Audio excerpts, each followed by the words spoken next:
선생님 안녕하십니까? 아니 뭐 이사하신다면서? 저 이사하죠. 이사하는데 뭐 이제 방송 나갈 때 이미 이사 끝냈겠네요. 녹화일 기준으로 이사 코앞인 그렇습니다. 아유, 자진 의사협회가 참 혼란스러우니까 네.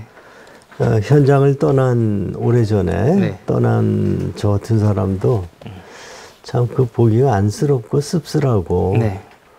예나 지금이나 똑같으면 어떡하냐 뭐 이런 아쉬움이 들죠. 저는 이번에 의협 잠깐 이사했잖아요. 잠깐 참 한 달 잠깐 했죠. 네. 이 과정에서 이제 뭘 알았냐? 의사들이 의협 회장이 누군지도 모르는 의사들이 진짜 많더라.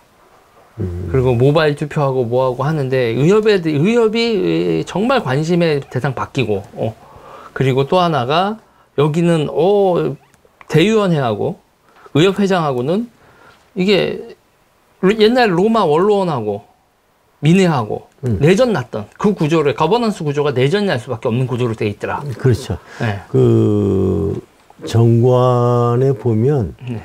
그 법률가들이 그 정관을 보면 깜짝 놀래요. 네.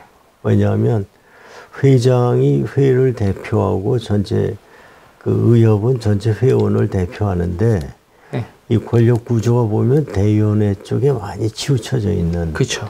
네? 물론 이제 그 정관을 개정한다든가 예산을 한다든가 하는 거는 상관이 없는데 안건조차 그쵸. 그렇게 돼 있으니까. 그리고 저 이번에 되게 웃겼던 게 뭐냐면 그러니까 회장이 있어도 비대위가 이렇게 있나? 보통 회장이 거리가 생겨야 비대위가 생기잖아요. 근데 그게 아니라 회장이 있어도 비대위가 있을 수 있는. 그렇죠. 그렇게 돼 있죠. 그러니까 보니까는 집행부가 두 개, 대의원 쪽의 집행부 하나가 이제 보통 비대위라고 부르지만 사실상 대의원 집행부. 그리고 이게 총회 집행부로서의 회장. 이렇게 이원화되어 있더라고요. 그러니까 이원이 될 수가 있는 구조. 될 수가 있는 구조죠. 네. 그러니까,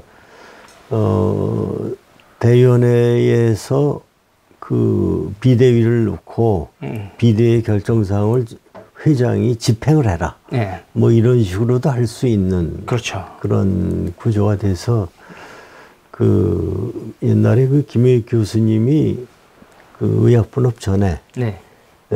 서울대학교 의료관리학교실 그 교수님이 김용익이요? 의협의 이사를 1년인가 2년을 한 적이 있어요. 네. 정책이사로. 네. 그래서 그분께서 그래도 매너가 좋으신 게 끝나고 나가면서 자기가 본 의사협회에 대해서 그 제언 이런 충고를 하겠다고 해서 나온 그 얇은 그 보고서가 있습니다. 그래서 제가 그 보고서를 꼼꼼히 봤는데 그때 말씀하신 게 의사협회의 그 임원들이나 그 직원들이 정말 열심히 일한다. 정말로 너무나 열심히 일한다. 네. 근데 거기에 비해서 효율성은 뭐 빵점은 아니지만 효율성은 엄청 떨어진다. 열심히 일하고 결론이 안 난다는 얘기거든요.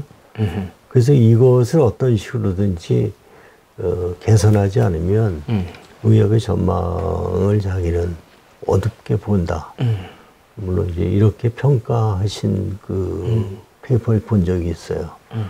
아마 그게 지금도 똑같은 얘기를 할 수가 있을 겁니다. 일은 열심히 하는데 효율성이 안 나는 구조예요.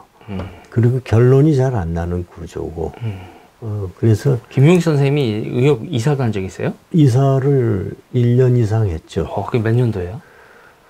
90년대인가요? 90년대 중반. 그러니까 아마 초중반으로 봐야 될 겁니다. 그래서 아마 그 다음에 이제 영국에 안식년 유학을 가신다고 해서 사표를 내고 나간 걸 내가 기억을 하고 있는데 그때 그 보고서를 보고 참 잘 썼다.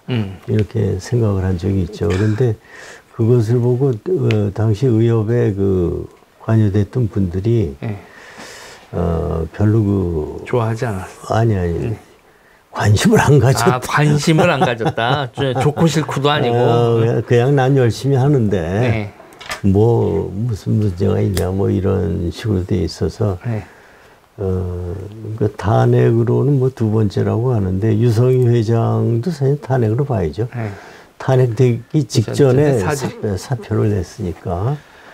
그런데 그게 참 그 어려운 것이 우리나라 의사협회뿐만이 아니라 정치적인 수준은 뭐 민노총이나 한노총이나 의사협회나 무슨 뭐 다른 간호사협회나 다 비슷하다고 봐요. 뭐 한 가지 그 재미있는 웃기는 예를 들면 옛날 노사분규 날 때 그 노사 합의를 보잖아요. 네. 합의를 보면 회원 투표를 해서 다시 그거를 과반으로 확정을 해야 되잖아요. 네. 거기서 부결나면 저기 원위치 처음부터 다시 얘기해야 되지 않습니까? 그렇죠. 그러니까 민주주의에서 의사결정 과정이 그렇게 되는 건 없죠. 우리가 간부를 뽑을 때는 그들에게 그 어떤 나의 권리, 권한을 위임한 건데 네. 그 사람들이 책임감을 갖고 만들어 놓은 그 결론안을 그 전체 회원 투표에서 부결하는 그 의사협회도 회장을 잘 뽑아놓고 감성적으로 뽑아놓고 마음에 안 든다고 부결을 그 해버리는 그런 그 예가 그 있어서 가방끈이 기나 짧으나 그 우리나라의 그 어떤 공화제를 운영하는 데 있어서 결사체를 운영하는 데 있어서 네. 그 의사결정 과정이나 또 그거를 관철하는 데는 엄청난 그 뭐 차이가 있는 게 아니라 네. 다 고부고부 비슷비슷하다라고 생각을 합니다. 결국 거버넌스 얘기가 나올 때는 결국 이게 감정 영역이 되거든요. 감정하고 감정이 되나? 그러니까 자기의 위신. 예. 그 위신과 위신이 충돌할 때의 감정을 제도화시키는 거를 아직 그러니까 제도화시키는 것보다는 그래서 이제 수긍을 해야 되고 또 받아들여야 되잖아요. 그게 안 되는 거예요. 그러니까 지금 윤석열 대통령도 자기가 하고 싶은 대로 이제 권력을 잡은 상태에서 그냥 하잖아요. 그러니까 뭐 법이고 뭐 해야 되고 안 되는 게 없는 거잖아요. 그러니까 권력을 가졌는데 왜 안 되는데 뭐 이런 그런 게 좀 작동을 하죠. 아무튼 뭐 일단은 저는 앞으로 의협은 계속 이 리더십 위기는 계속 올 거라고 보는데 박형욱 비대위원장 기대 많이 되시나요? 개인적으로도 좀 알고요. 네. 또 그분의 능력이나 그 기본 그 노선을 제가 잘 알고 뭐 거의 뭐 저하고 같다고 봐야죠. 또 뭐 잘한다면 잘한다고도 얘기할 수 있는데 그분 어차피 이번 사태는 대학 교수님들과 학생이 전공의 문제이기 때문에 아마 대학 교수 출신이고 또 거기서 가장 그 신망이 두텁고 유능하다고 알려진 분이 맡으셔서 상당한 기대를 갖고 뭐 지켜보고 있는데 잘 하실 걸로 저는 생각을 합니다. 다만 정부와의 협상 과정에서 어떻게 결론이 나느냐 하는 건 모르는데 박형욱 비대위원장님의 그 페이스북을 보면 그 페북에 올라온 글이 꽤 많습니다. 네. 그걸 쭉 보면 상당히 원칙주의자고 의견을 많이 개진하세요. 개진하셔서 그래서 아마 박단 그 전공이 뭐 대표라고 해야 되는지 모르겠습니다만 그분도 참여한 게 아닐까. 네. 뭐 그렇게 보고 어차피 이번에 그 지난 2월 3월에 서울에 갔더니 그 이제 의사 아닌 뭐 저희 친척도 있고 제 나이 또래 뭐 후배 대학 교수들도 있고 하는데 뭐 다들 걱정들을 하더라고요. 의사들이 이번엔 양보를 해야 되지 않냐 이런 얘기를 하는데 의사들이 양보할 부분이 별로 없다. 왜 그러냐. 복잡한 얘기가 할 것 없이 2,000명이라는 것을 어떻게 물리적으로 교육을 한다는 게 불가능하다. 네? 이게 무슨 뭐 6개월짜리, 1년짜리 위생병, 의료기사 교육을 시키는 것도 아니고, 정식 의사를 배출해야 되는데, 이 문제가 해결될 전망이 없다. 그래서 2,000명이 협상을 위한 2,000명이냐, 아니면 진짜 2,000명이냐도 우리는 불투명한데, 지금 봐서는 그냥 하고 있는 거죠. 협상용이라고 해도, 거기서 반타작 해봐야 1,000명 아닙니까? 1,000명도 지금 수용을 못하는 지경인데, 이걸 어떻게 정부에서 미는지 모르겠다. 그래서,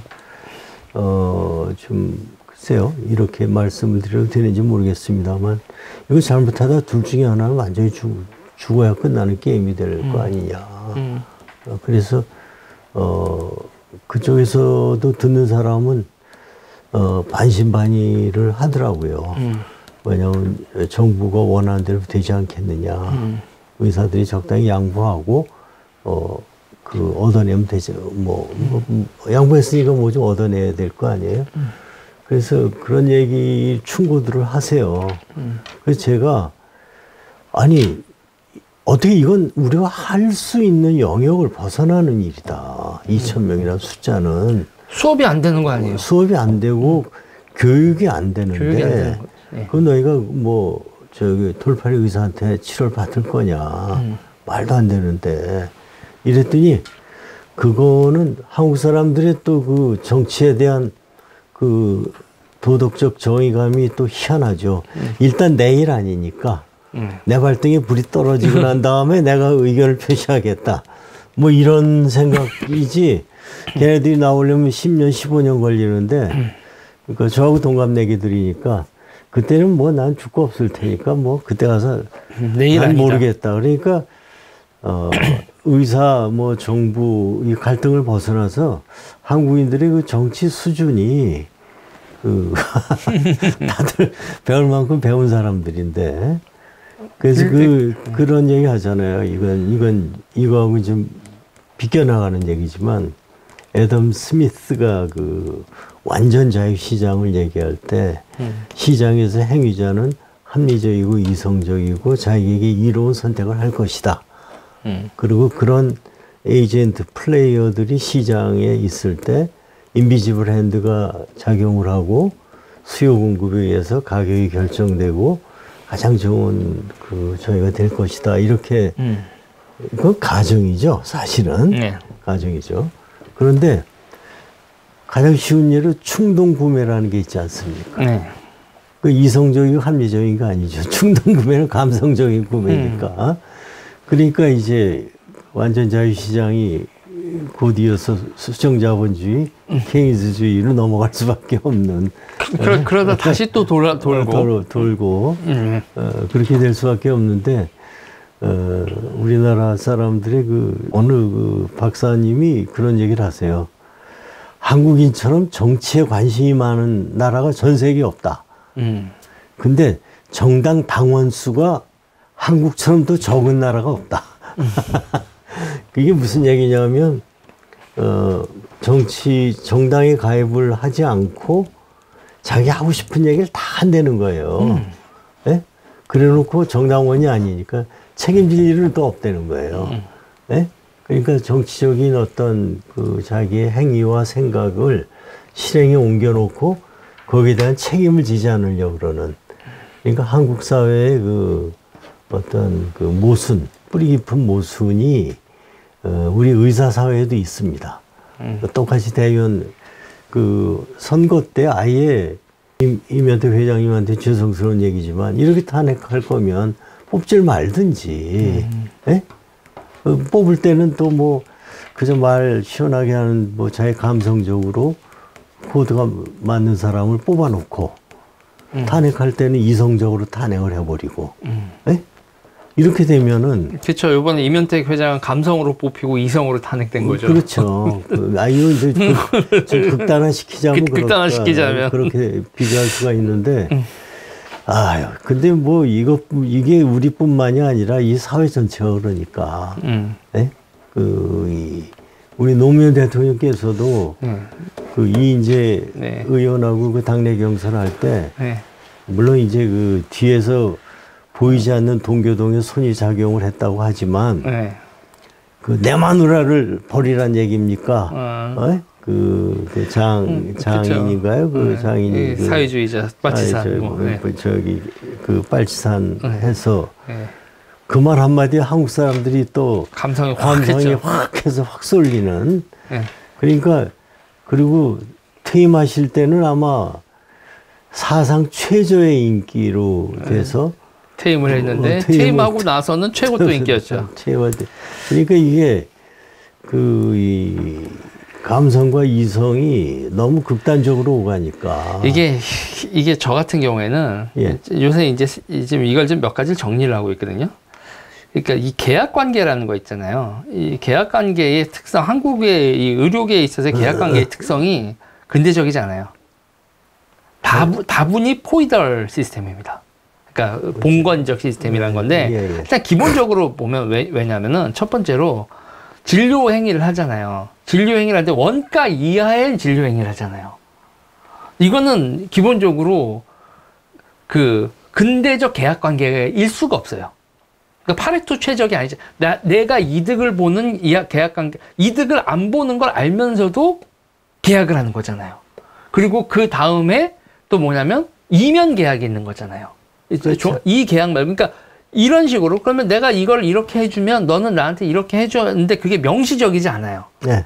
명시적이지 않고 네. 그리고 이거는 때에 따라 불법이 되는 거죠. 네, 불법이 되는 거고 있고 알아서 내가 너한테 하라고 하진 않았어. 그러나 암묵적으로 그렇게 해야 되겠지. 네. 그러니까 의사 선생님들 중에서도 어떤 의사 선생님이 저한테 개업하고 제일 어려웠었던 게 입이 안 떨어지더라. 실손 가입하셨어요?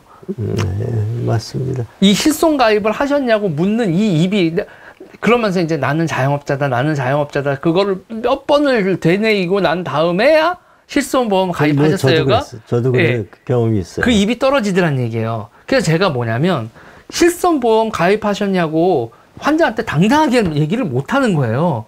그 멘탈리티 자체가 뭐냐면 포이덜인 거예요. 저도 아주 오래전에 개업을 했을 때 초음파가 보험 해당이 안 됐잖아요. 네. 근데 초음파 하라는 얘기가 입 밖에 안 나오는 거예요. 환자가 나를 저 자식 돈 벌라고 초음파 하라는 거 아니냐. 네? 이렇게 오해를 받을까 얼굴이 얇아가지고. 그렇죠. 네, 근데 그게 당당할 일이죠.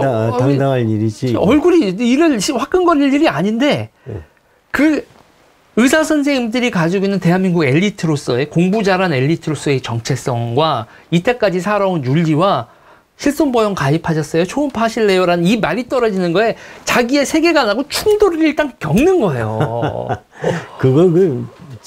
지금 많이 좋아졌는데, 로스쿨 변호사님들 많이 나오고, 이제 요새 변호사 상담은 시간 차지도 하고 그러잖아요. 그리 오래된 얘기는 아닌데, 그럼 제가 변호사님께 이 사건을 맡기겠습니다. 그러면 돈은 얼마나 드려야 될까요? 돈이 어떻게 듭니까? 그럼, 그건 우리 사무장하고 나가서 얘기하시오. 변호사님이 얘기를 안 해요. 네? 그 얘가 아마 지금도 꽤 많이 있을 겁니다. 그렇죠. 네? 그럼 사무장이 이제 이건 얼마고, 이건 얼마고, 뭐 이럴 때는 어떻게 되고, 그래서 거기서 깎아달라고도 얘기하고 그러니까 여기서 이제 개입하는 문제가 뭐냐면, 결국은 뭐냐면, 사람이 자기의 위신이라는 게 있잖아요. 예. 그 위신과 돈의 문제에 있어서 명시적이지 않은 시스템이라는 거예요. 그렇습니다. 그리고 여기서 이 위신이라는, 그러니까는 이 돈으로 있는 계약 관계가 그냥 명시적으로 투명한 계약 관계가 아니라 이런 식으로 위신과 뒤에 알아서 해주세요 내지는 뒤에서 돌아가는 어떤 다른 원칙이 있는 이상한 이런 식의 계약 관계는 기본적으로 전근대적인 계약 방식인 거죠. 오케이. 그렇습니다. 네. 그래서 이제 제가 그런 거예요. 원가 이하로 하고 그 다음에 이걸 하기 위해서 이 시스템에 대해서 아는 사람, 그렇게 되면 어떻게 되냐면 요거를 의학계나 이걸 운영해 본 사람은 아는 거죠. 야, 수가만 받고 한 사람당 15분씩 진료하라고?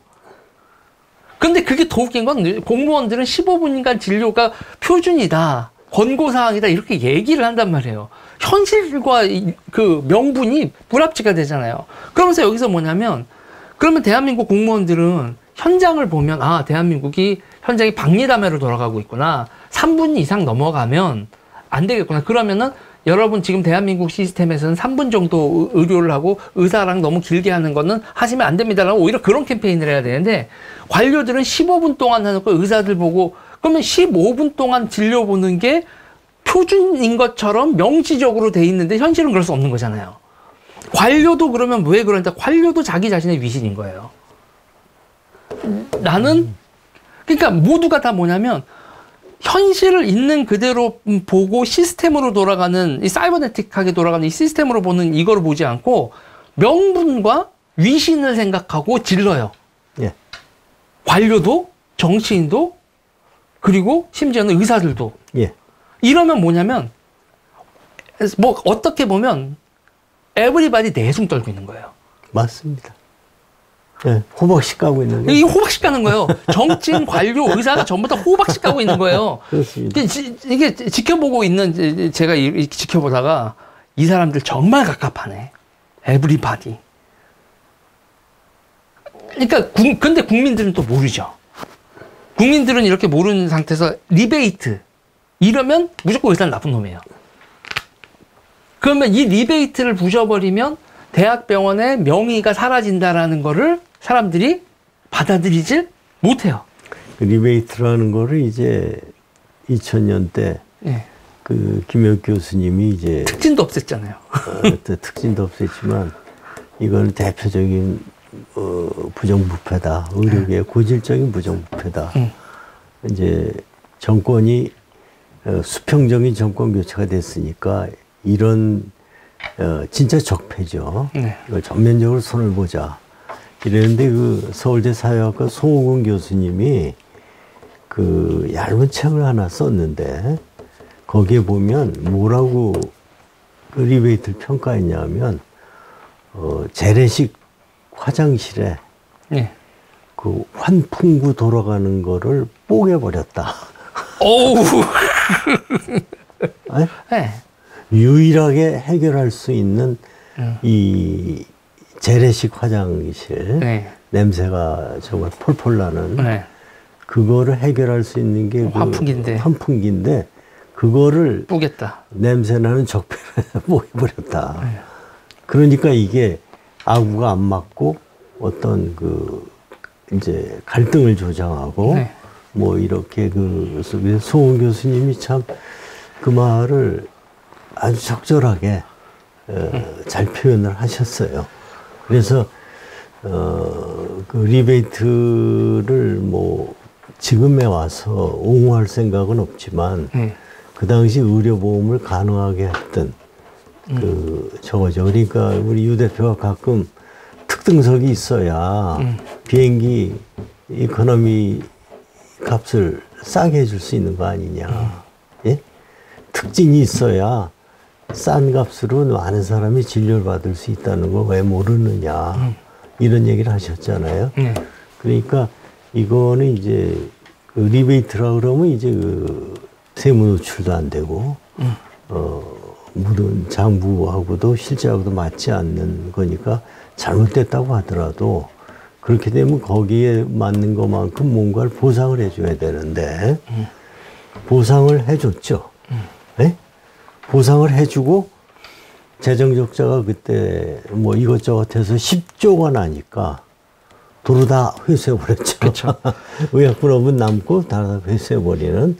그 다음에 이제 그 나는 게 이제 실손이 나오고 비급여 진료가 나오고 또 뭐 리베이트가 아직도 뭐 좀 있는지 뭐 가끔 정부에서 리베이트 조사해서 다 박살내겠다, 처벌하겠다라고 얘기를 하는데 뭐 요새도 리베이트가 있는지 모르겠어요. 사람 사는데 뭐 없을 수는 없겠지만 지금 없죠. 거의 없다고 봐야 될 거예요. 거의 없으니까 대학병원의 명의도 없죠. 명의도 없지. 네. 그러니까 지금 저는 이게 뭐냐면 가격이요. 명시적 가격하고 뒤로 이게 그러니까 북한 같은 경우에 달러가 암시장으로 돌잖아요. 예. 그러니까 그 정부에서는 달러 대 뭐 북한 돈이 몇 대 몇이다라고 얘기를 하지만 아무도 그렇게 거래를 안 하는 거죠. 예. 그러니까 대한민국에서 저 정도 되는 의사가 하고 신임 첫 수술을 하는 사람과 1000번 수술을 한 사람이 가격이 똑같은 시스템인 거잖아요. 그런데 어떻게 1000번 한 사람하고 이 수술이 첫 번째인 사람하고 똑같은 가격이 있을 수 있겠어요. 그거를 보충하던 게 리베이트였잖아요. 예, 그렇죠. 근데 그거를 명시적 가격으로 해서 이 사람은 1000번 수술을 한 사람이니 이 요금을 받겠다, 이 가격을 받겠다라는 걸 명시적으로 하는 걸 국가에서 막아놨죠. 예. 그래서 저는 우리나라에서 보면 게 뭐냐면 이 포이달 시스템에서 아까 말한 위신이라는 얘기 있잖아요. 위신, 계급이라는 프리스티지라는 계급이 있단 말이에요. 예. 나는 귀족이다 뭐다. 이게 현대적으로 넘어오면서 전부 다 돈으로 바뀌어요. 예. 그렇죠. 그리고 위신은 돈으로 사는 겁니다. 예. 그러니까는 아까 제가 얘기할 때 그 1등석 있잖아요. 그때 얘기했을 때 그걸 알아보니까 이코노미석은 원가의 70%라더라고요. 아, 비행기 이코노미가. 원가의 70%. 하긴 나도 그 동경에 갈 때 그 요새 30만 원인가 왕복에 40만 원인가 그렇잖아요. 그러니까요. 이게 그래서 야, 하늘 날려서 저 고급 휘발유 항공유 써가면서 뭐 오렌지 주스 와인도 얻어먹고 가는데 이거 가지고 되나 하는 생각을 했더니 그게 70%군요 원가에. 원가가 100만 원이면 예. 이코노미는 70%고 퍼스트 클래스는 400%입니다. 400만 원, 70만 원, 원가 100만 원. 그렇죠. 비즈니스가 이코노미의 2배인가 3배 되죠. 퍼스트는 4배 패스트는 또 4-5배 되죠. 비즈니스의 또 몇 배가 퍼스트니까. 끔찍하다. 그러니까 근데 그거를 돈으로 뭐를 사는 거죠? 돈으로 귀족 시위를 사는 거죠. 그거는 밉고 이코노미에서 싸게 가는 건 당연하고. 그렇죠.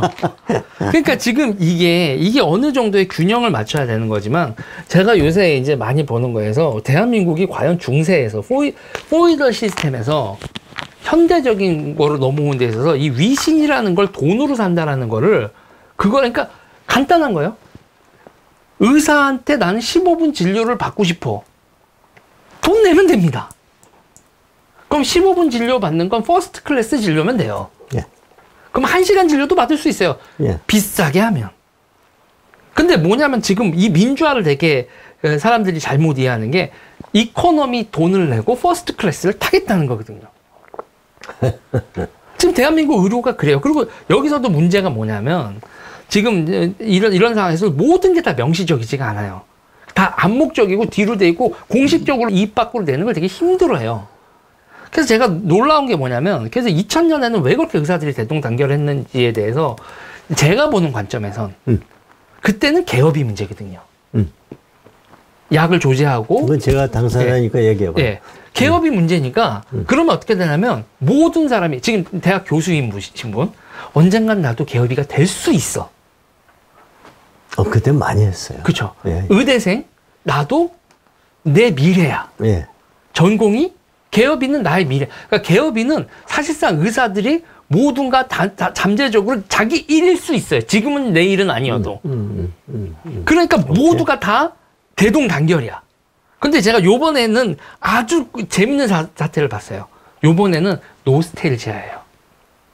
필수 의료는 내가 레지던트 때 엄청나게 굴렀지 라는 얘기를 하는 분마저 지금 보면 필수 의료 안 해요. 내가 산부인과 의사여서 애 뽑고 뭐 했었어도 지금은 부인과만 해요. 그게 이제 우리가 이제 진보주의자, 급진주의자들이 일본 의료 시스템을 아주 극구 부인을 합니다. 부정을 해요. 근데 이제 한국인하고 이제 가장 정서적으로나 문화적으로 그 거리가 가까운 데가 일본이거든요. 중국보다 우리가 일본이 가까울 겁니다. 식민지를 받아서가 아니라 그 이전부터 중국 사람들은 그 대륙 기질이 있고 좌지간. 근데 1955년도경에 그 일본의 그 다케미 그 다로라는 의사 회장이 있었어요. 근데 일본의 당시의 관료들이 2차 대전 때 그 군국주의 때 그 상위 하달, 관존 민비식에 그로 그 쩔어 있는 관료들이 메가더 그 이후에도 관료를 했단 말이죠. 그러니까 이 사람들이 옛날에 다 향수가 있었던 거예요. 그래서 법을 개정을 해서 일본 의사협회를 속된 말로 때려잡으려고. 네. 그러니까 관료들의 그러니까 뭐 하부단체 같이 써먹으려고 그걸 했는데 다케미 수상이 3일을 일본 전역에 파업을 했어요. 네. 개업의사가. 그러고 나서 일본이 이제 내각제고 이제 관료들이 그렇게 해서 이제 해봐라 이랬는데 3일을 하니까 일본 정치인들이 이거는 안 된다. 그래서 그 의료 문제는 전문성이 있어서 의사들의 협조를 받아서 정부가 시행을 해 나가라. 이렇게 바뀌었어요. 근데 그거를 일본의 그 사회학자가 뭐라고 평가를 내렸냐면 일본이 군국주의에서 이제 완전히 포기하고 자유민주주의 세계로 가게 되는 분기점을 일본의 의사들이 만들었다. 그 문을 연 거죠. 문을 열었다. 이렇게 얘기가 돼 있어요.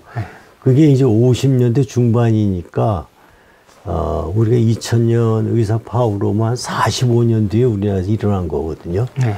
우리도 이제 그 당시에 일본의 예로 봐서 이렇게 하면 정부하고 타협이 되지 않겠냐는 그런 생각이 강했는데 한국 사람이 또 이 기싸움하면 바둑엔져도 패는 이기려는 게 한국 못 먹어도 그거 아니에요? 그렇게 됐고 이번에 보니까 68년도 7년도에 동경대학교 의과대학에서 그 문제가 생겼더라고요.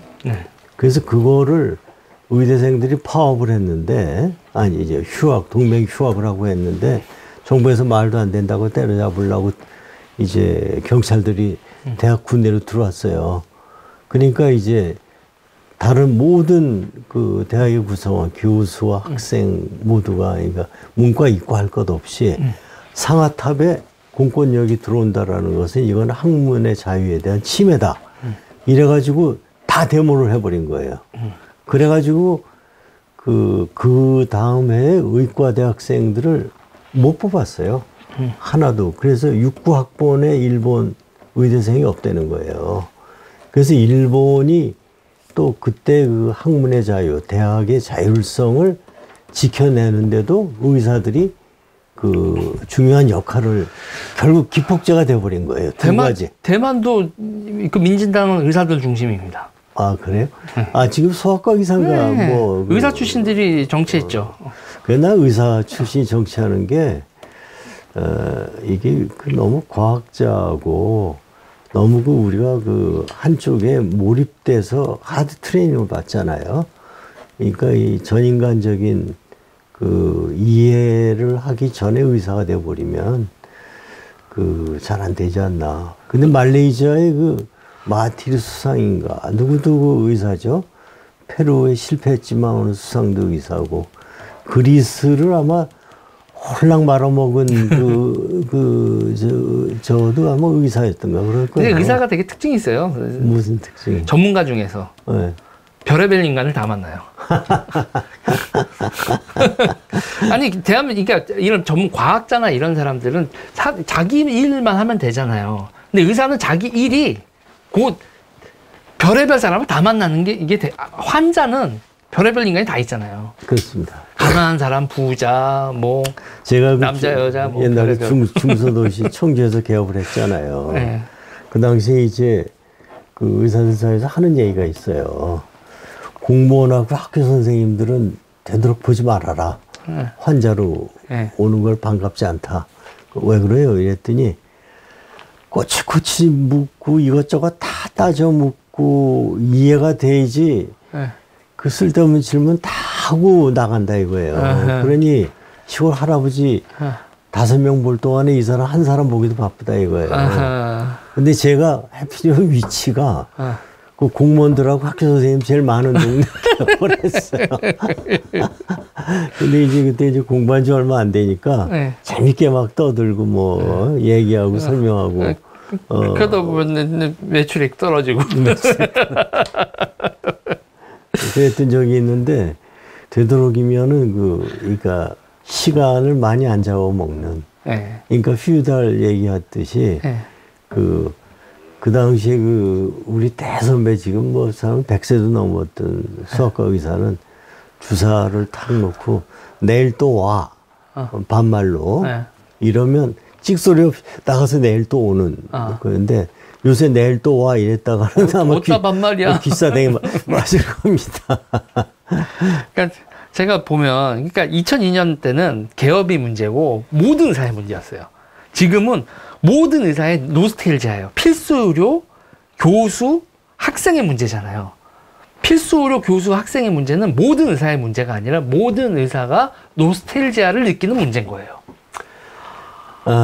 그거 이제 그러니 투쟁의 연대체로서 강하게 작동하지가 않아요. 제가 이제 한국에 대해서 이제 걱정하는 거는 자유민주주의 국가를 표방하면서 멕시코 예를 들게요. 멕시코가 굉장히 그 국가의 성격이 강합니다. 우리나라도 강한 국가고요. 제가 우리나라에 이제 꼭 의료 문제뿐만이 아니라 국민소득이 35,000달러가 넘고 이런 데로 살면 정부의 역할이 많이 축소되고 프라이빗 섹터, 민간 부분이 많이 늘어나야 되거든요.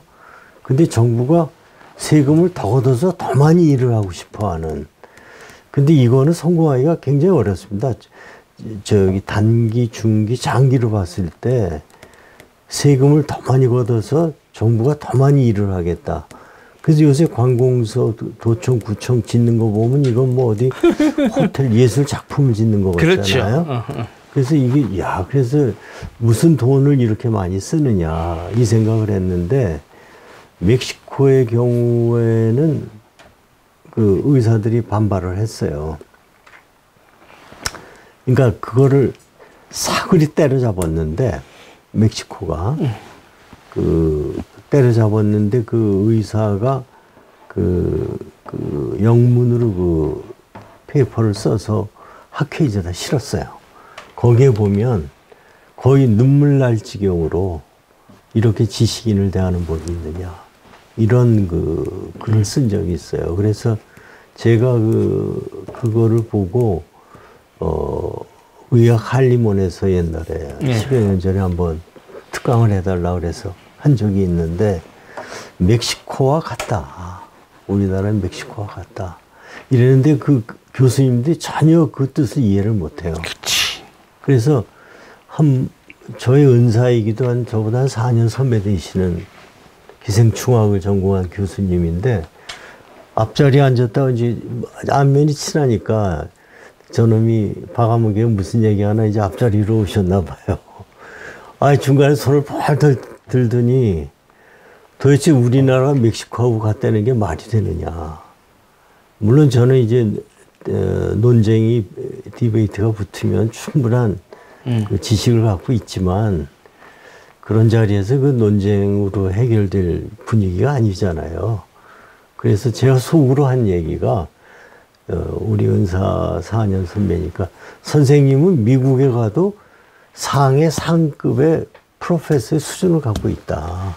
그렇지만 교수님들이 모이신 그 사회나 우리나라 의료 시스템 자체의 수준은 멕시코에 비견할 만하다. 이렇게 얘기를 마음속으로 했는데 그걸 겉으로 얘기할 수가 없었습니다. 난리 나지. 그러고 이제 이건 뭐 10년 전 얘기니까 지금 했대요. 이제 끝내고 뒤로 옆으로 해서 이제 끝나고 이제 나가는데 또 아주 친한 5년 선배를 만났어요. 법의학을 하신 분인데 그분이 너무 아는 게 많으면 다쳐. 딱 이 선문답을 이렇게 하시는 거예요. 저 친한 분인데. 그러니까 왜냐하면 이제 의사의 권력 구조를 내가 얘기를 했고 그 권력 구조가 어떻게 돌아가고 어떻게 의사결정이 되고 하는 거에 교수님들이 아마 그걸 듣고 속이 뜨끔했던 모양이야. 그래서 우리 교수 사회가 변해야 되는데 아마 저는 긍정적으로 희망적으로 보는 거는 이번 사태를 통해서 교수님들이 그 사고방식, 그러니까 세계관의 가치관에 엄청난 변화가 있을 거고 이것을 찾기 위해서 많이 노력을 할 거다. 이런 생각을 하고 아까 그 계약 관계를 말씀을 하셨는데 1957년도경에 미국에서 그 A4 용지 딱 한 장 반짜리 논문이 나왔어요. 기념비적인 논문인데 의사 환자의 윤리적 관계라는 게 뭐냐. 법적 관계는 아니고 윤리적으로 관계를 어떻게 평가할 거냐로 얘기할 때 맨 첫 번째가 성직자적 모델입니다. 이거 수직적인 관계. 근데 이 수직적인 관계가 지금 얘기한, 아까 얘기하신 그 중세적인 그 퓨달 그 시스템하고도 맞는 거예요. 그런데 지금 내가 이 자리를 빌어서 한국에 있는 의사분들에게 분명히 말씀드리고 싶은 거는 그 모델을 가지면 편하긴 편해요.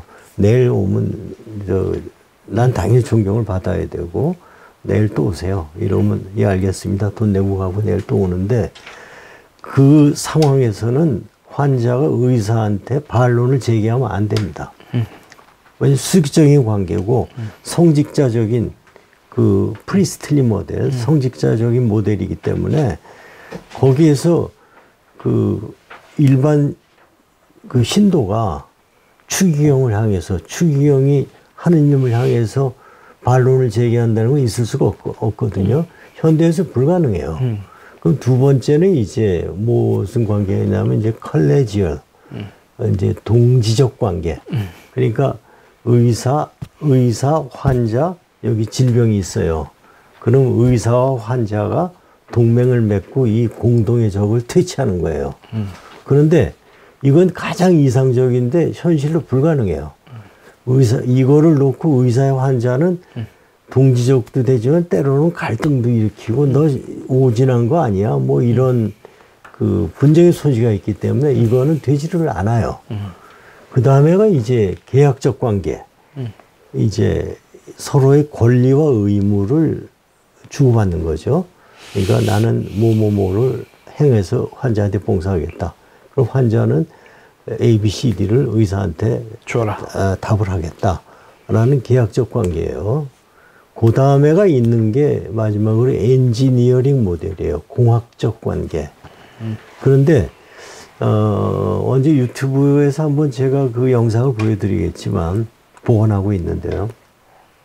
어느 대학의 비대위원장님이 그 계약적 관계를 공학적 관계로 알고 계시더라고요. 그럼 공학적 관계라는 건 어떤 관계를 얘기하냐면 강남에 있는 저기 재수학원을 공학적 관계의 학원으로 보면 되는 거예요. 지식만 와서 가르쳐주고 나가면 돼요. 근데 우리 대학이라는 거는 진리 탐구라는 기본적인 목적을 갖고 있잖아요. 강남에 있는 사설학원은 진리 탐구 목적이 아니잖아요. 입시가 목적이죠. 점수가 목적이죠. 네. 근데 그 대학 교수님이 그걸 구별을 안 하고 안 하시는 거지. 못 하시는 건지. 그래서 제가 깜짝 놀랐어요. 그래서 이게 대학 교수님들의 계약 관계라는 거는 서로의 권리와 의무를 정하는 것이고 거기서 잘못이 있다면 의사도 책임을 져야 되는 거고 환자도 잘못이 있다면 책임을 져야 되는 거죠. 일본의 예를 들자면 병원에서 환자가 페니실린 쇼크로 죽었어요. 그러면 일본도 사람인데 자기 부모나 가족이 죽었는데 가만히 있겠습니까? 당장 난리가 나지. 의사 멱살 잡으면 저기 업무방해로 당장 끌려갑니다. 그러고 의사가 환자가 죽은 거는 의료 과실에 의혹이 있어서 그건 별건 이게 메인 사건이 되고 이 업무방해는 또 별건의 사건이 돼요. 근데 일본에서는 업무방해에 대한 처벌이 굉장히 강합니다. 그래서 일본에서 사고가 딱 나면 그냥 조용히 변호사 불러서 해결되고 마는 게 이제 계약 관계거든요. 그런데 여기서 많은 그 교수님들이 계약 관계를 엔지니어링 모델, 시험 보고 학점이나 탁 주고 마는. 그 저는 공부를 못해서 재시험을 많이 봤는데, 재시험. 너 이 정도 가지고 진급은 안 되겠어. 여름방학 까먹고 너 시험 한 번 더 봐라. 해서 난 방학이 없었던 적이 꽤 있었어요. 네. 그런데 그게 관용입니다. 계약적 관계. 우리가 대학에 입학하는 것도 계약 아니에요. 네. 그 학칙에 의해서 그 계약에 의해서 들어가는 거고, 들어가는데 이제 재시험을 보라는 건 학칙이 없습니다. 그냥 학과에서 재량으로 해주는 거지. 그게 바로 계약 관계예요. 관용과 자선과 자비와 그 뭐 프랑스어 똘레랑스 뭐 이런 게 한 번 더 기회 줄게. 한 번 더 기회 줄게가 그 계약 관계에서 나오는 거거든요. 그런데 교수님들이 그 어느 비대위원장님이 그거를 그 이해를 못 하시더라고요. 그럼 우리는 단순히 이제 너희들 가리키고 학점이나 A, B, C, D, F 매기고 뒤돌아서서 너하고 나하고 관계가 끝이다. 이러면 그 진리탐구가 아니죠. 예? 그 강남에 있는 사설학원이죠. 등록금 못 내면 넌 들어오지 마.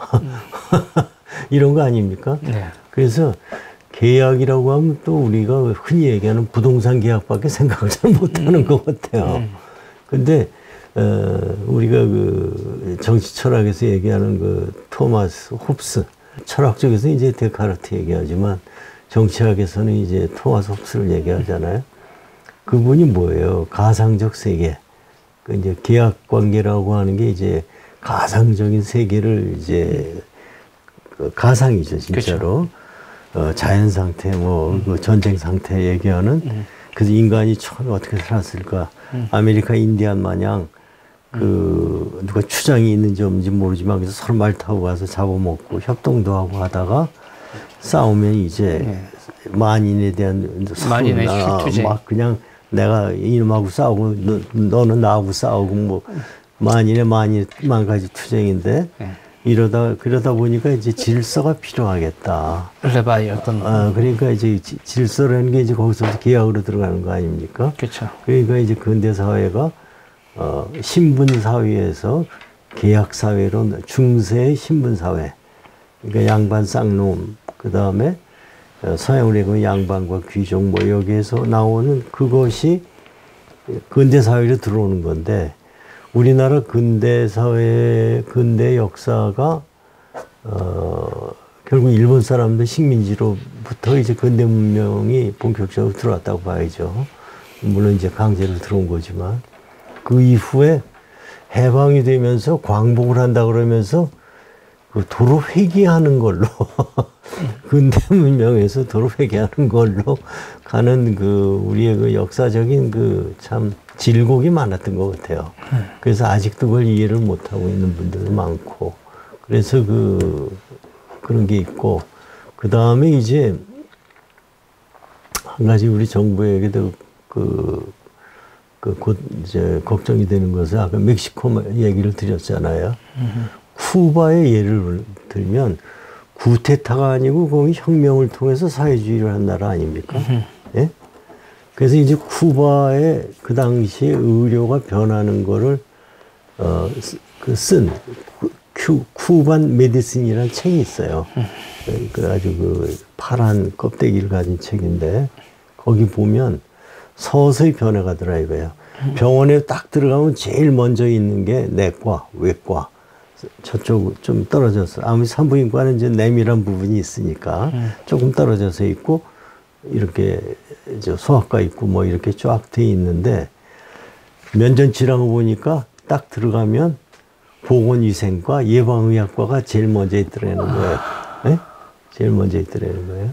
그리고 내과 같은 이런 거는 저 구석으로 밀려나 있더라는 거예요. 그래서 왜 그러냐 물어봤더니 쿠바는 그 열대병이 많잖아요. 그러니까 기생충, 뭐 이상한 기생충이 많지 않습니까? 그러니까 이제 그게 더 중요해. 그래서 그게 앞으로 왔는데 결국은 그런 그래서 정부에서 의사단체를 그러니까 사실상 디바이드 앤 룰, 분할과 통치를 할 때는 의사의 직업을 저렇게 없앨 필요가 없다는 거예요.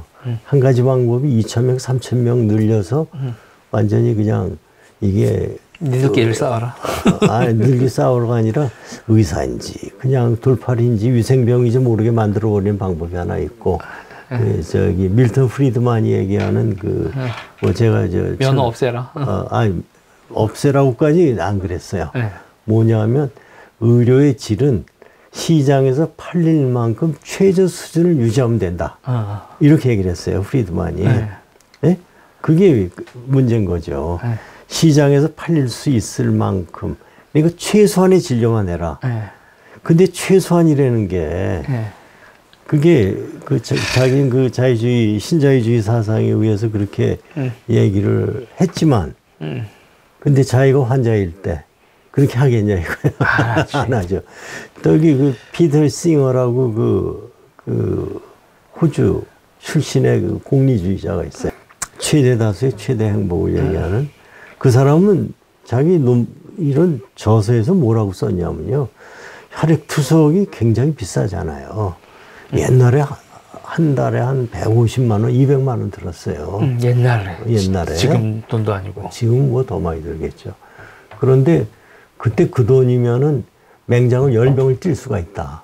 이제 거기 이제 그런 식으로 비유를 해요.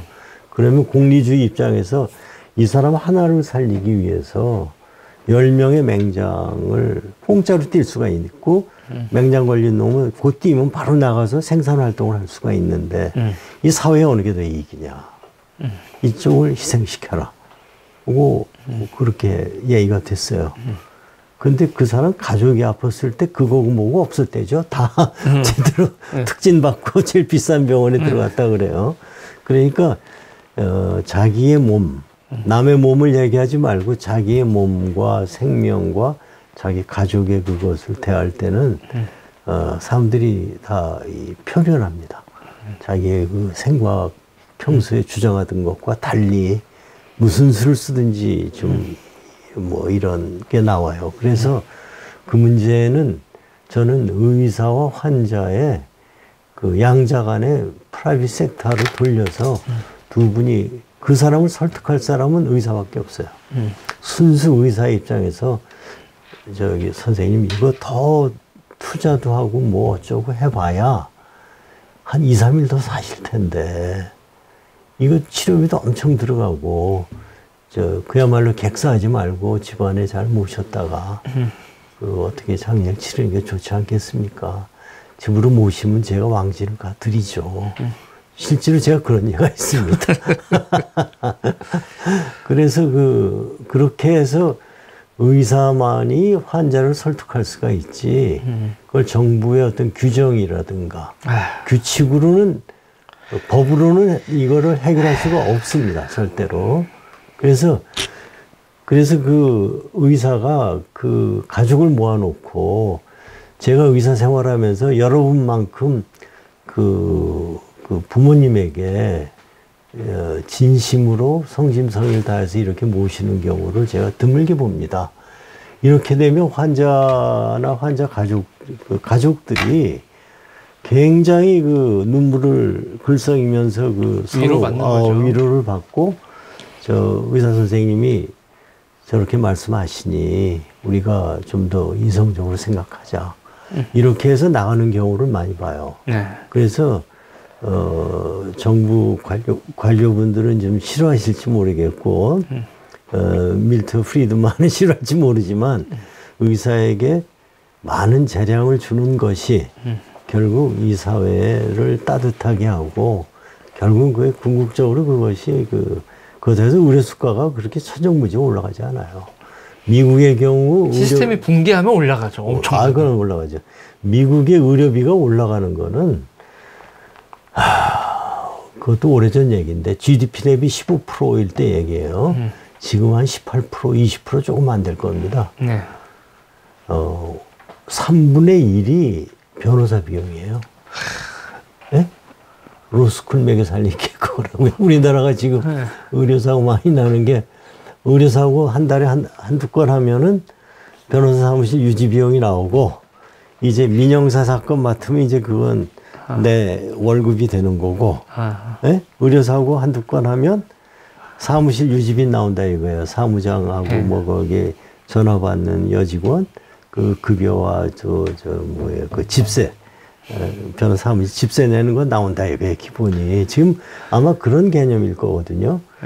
근데 미국에서 그 비용이 전체 의료비 15%, GDP 대비 15%인데, GDP 대비 5%가 의료 관련 소송에 관련된 비용입니다. 그래서, 영국 같은 나라가 NHS를 했지만, 그래도 이성적인 나라죠. 뭐냐면, 의료소송을 거의 막았잖아요. 못하도록. 네? 이건 정부에서 하는 국영보험인데, 여기서 희생되면 어떡하느냐.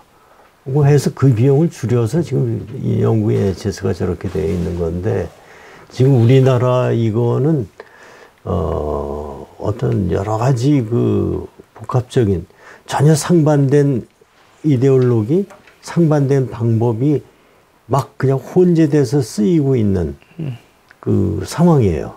그래서 의협에서도 그 확실한 소신이 있으니까 저렇게 크게 의사들이 반발하는 거고, 또 박형욱 비대위원장님이 워낙 유능하시고 또 인격적으로도 뭐 아주 성숙하신 분을 행정 경험도 있으시고, 그래서 아마 정부와 이성적인 대화를 한다면, 상식과 공정이 지켜진다면 좋은 답이 나오지 않을까.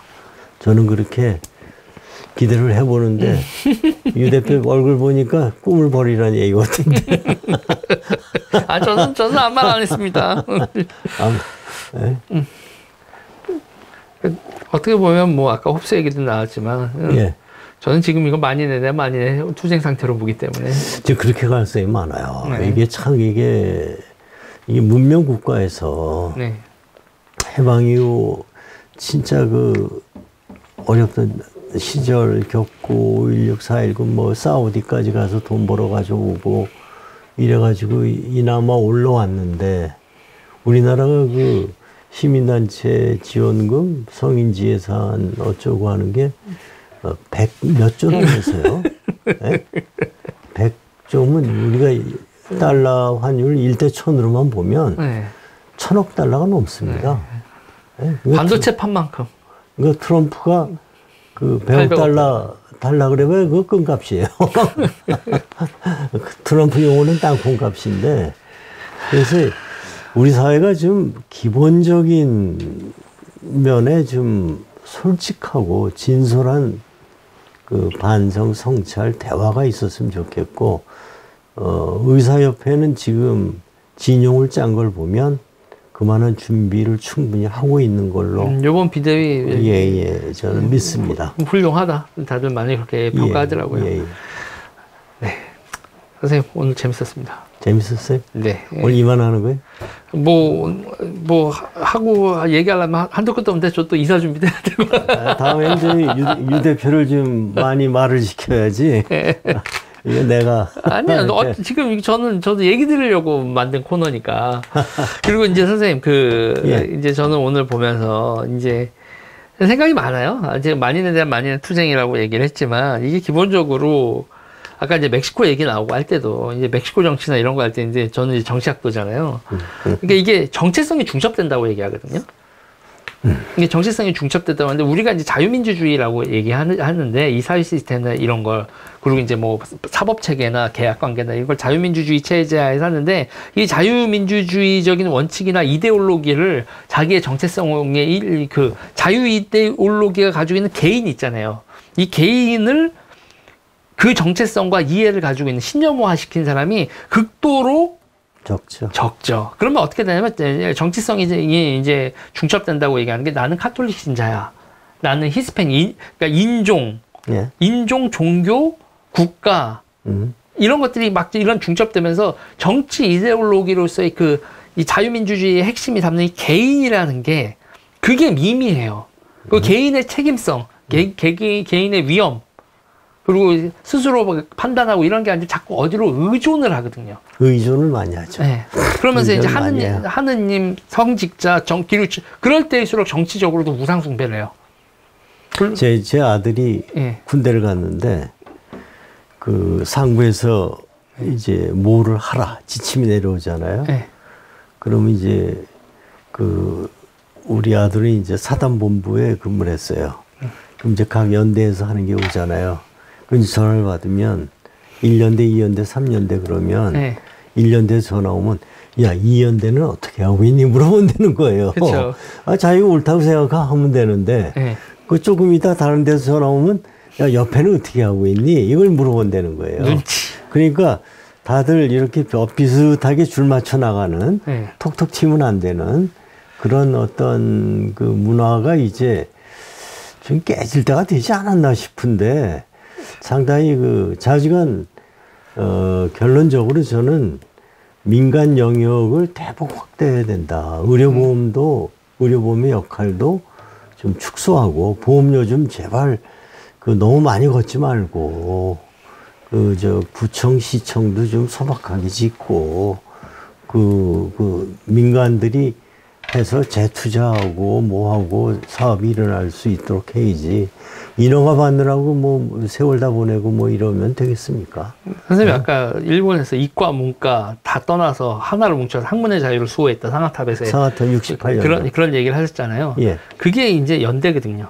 연대. 그리고 그렇죠. 이 연대를 하면서 그 연대라는 게 학문의 자유라는 게 자유민주주의 이데올로기의 핵심 쪽인 한 파트를 중심으로 그렇게 개개인들이 연대를 해서 하나의 되는 건데 문제는 우리가 가지고 있는 이 자유민주주의 체계의 역사적인 맥락에서 우리는 그런 연대와 그런 정신을 개인적인 차원에서 심화하고 받아들이는 이게 사회적인 교육 뭐 이런 것들이 지금 되게 미비해서 제가 요번에 이제 의협하고 의사 선생님들 보면서 많이 느낀 게 뭐냐면 그러니까 정치적 연대와 그리고 이제 메시지를 내는 방법, 기타 등등.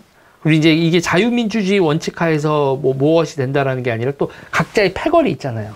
패거리주의. 누구파, 뭐 경기도 의사회파, 서울시 의사회파, 뭐 전이총파, 뭐 이런 식으로 돼 있는 몇몇의 거두들이 가지고 있는 이 과정에서 서로가 네트워크를 만들고 연대 의식을 만드는 그 어떤 기본적인 자유민주주의라는 신념 하에서의 연대체를 구성하는 방법도 의사마저 헐랭하더라. 그래서 저는 그걸 보면서 결국은 만인에 대한 만인의 투쟁 상태로 가고 대한민국의 구성원들이 한번 이게 자유민주주의가 우리한테 이렇게 필요한 거구나. 그리고 이런 원칙들로 돌아가야 되는 거구나. 대한민국이라는 국가 자체의 연대체로 가장 큰 자아의 확장이잖아요. 정체성의 확장, 아이덴티티의 확장이 종교로, 지역으로, 뭐 나는 부산 사람이야, 난 전라도 사람이야, 뭐 이런 식으로 여러 가지 자아 확정의 기제들이 많은데 나는 뭐 야구팀의 팬이야. 이런 식으로 더 큰 그냥 우리가 대한민국, 자유민주주의 국가 대한민국으로의 시민으로서의 의식, 그리고 그거를 견고하게 만드는 연대의식과 문제를 풀어나가는 원칙들, 이런 것들을 풀어나가는 앞으로 한 30년 동안은 정치가 무지하게 스펙타클할 거다. 유 대표가 많이 하세요. 저는 할 일이 워낙 많이. 그래서 저는 요번에 그랬어요. 맨 처음에는 막 돼야 된다. 뭐 일이 돼야 된다고 막 하다가 어느 순간 그냥 마음을 놨습니다. 예. 선생님 감사합니다.